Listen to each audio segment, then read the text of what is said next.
Alors que la Côte d'Ivoire s'apprête à vivre une nouvelle échéance démocratique majeure, les candidats à l'élection présidentielle devront du 25 juillet au 26 août 2025 verser une caution de 50 millions de francs CFA à la Caisse des dépôts et consignation de Côte d'Ivoire par chèque de banque certifié. Ce paiement conforme au test numéro 2020-356 et numéro 2018-574 nécessite la présentation d'un formulaire spécifique d'une pièce d'identité en cours de validité et est soumis à un délai légal d'encaissement de 72 heures. Une quittance provisoire est remise à réception du chèque, suivie d'un reçu définitif après encaissement effectif. Cette étape rigoureuse vise à garantir le sérieux et la crédibilité des candidatures.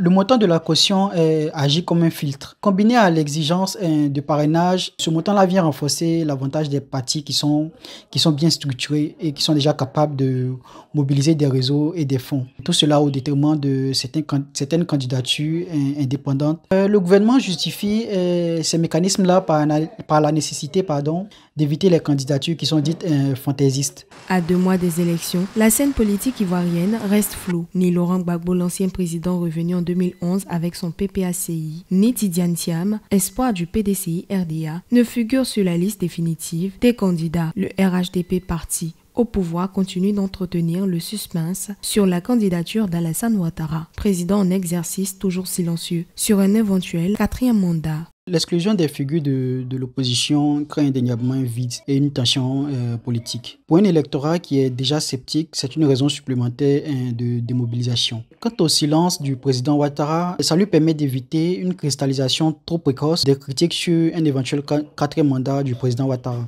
tout en laissant le parti structurer sa campagne autour de sa personne. La présidentielle ivoirienne du 25 octobre 2025 avance entre rigueur administrative et incertitude politique. L'absence de figure majeure et le silence du pouvoir laissent encore planer des incertitudes sur les choix possibles des citoyens ivoiriens en vue de l'élection du futur chef d'État du pays d'Afrique de l'Ouest.